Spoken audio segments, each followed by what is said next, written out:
Right. Thank you very much, Dan, for sharing that. Please stay with us as we come back to you for our next discussion as well. Now, world leaders are gathering in New York this week for the 80th session of the United Nations General Assembly. Syrian President Ahmed Al-Sharaa has departed for the U.S. to address the assembly, marking a significant moment in Syria's history. The high-level debate opens on September 23rd with global leaders focused on peace, development, and human rights. U.S. President Donald Trump is expected to discuss global peace efforts, while Ukrainian President Zelensky will push for stronger sanctions on Russia. Other key leaders, including Turkish President Recep Tayyip Erdogan, who plans to address Israel's actions in Gaza, and Qatari Emir Sheikh Tamim, as regional tensions continue to rise.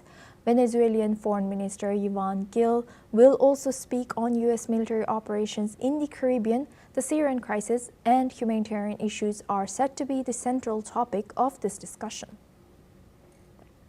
Now we go back to our guest discussion with Dan Perry. He's a world affairs analyst, joins us live from Tel Aviv. Thank you very much, Dan, for staying with us.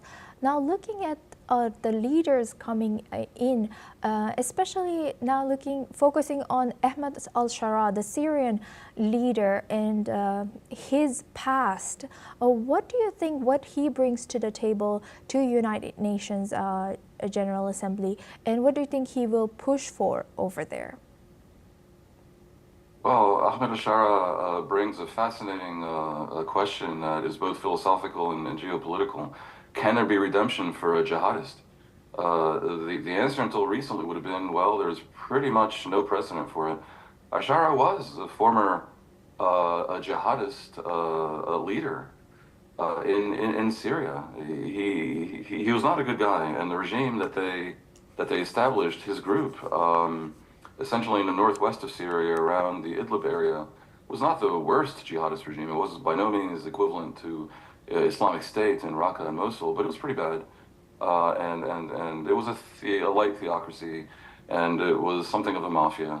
And expectations were not that high that he would emerge as the leader that Syria needs, who is inclusive, who is respectful of the secular background of Syria, and of the need to be secular because Syria has too many different religious sects, and who would nudge Syria maybe even towards, dare we hope, some version of democracy, and who would be peaceable towards Syria's neighbors, and in particular Israel rather, who would be peaceable towards Israel, and who would break Syria's reliance on assistance from Iran and all the toxicity that comes with that.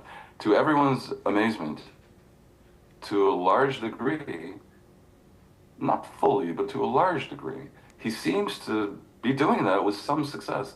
There have been hiccups, to be sure, like the massacre of Druze in southern Syria just about a month or two ago. And there, of course, have been killings of Alawites who were loyalists of the previous Assad regime. So it has not been smooth sailing. But Al-Sharaa is in New York to cement the positive vision of him as a leader who is somewhat progressive in Syria and who the world can work with, and basically who can compel outsiders to forget about his jihadist past, and who can get Syrians to forget about his jihadist past and trust him as a leader. It's nothing short of amazing should he succeed. And to a degree, he's already gone much of the way by getting Trump to lift sanctions on Syria merely by charming him in Riyadh 4 months ago. That's kind of ridiculous, but what really would be a genuine step forward would be for Al-Sharaa to agree to a security pact with Israel, which would be potentially a big step towards normalization with Israel. Now, Trump is somewhat disappointed with his lack of success so far in ending the Gaza war, ending the Ukraine war. India, as you know, and Pakistan are not going along with his narrative that he made peace between them. The peace he supposedly made in Central Africa is very much unraveling. He could really use a win, and that win would be if Al-Sharaa agreed to make peace with Israel. Right. Thank you very much, Dan Perry, for joining us and staying with us throughout our news.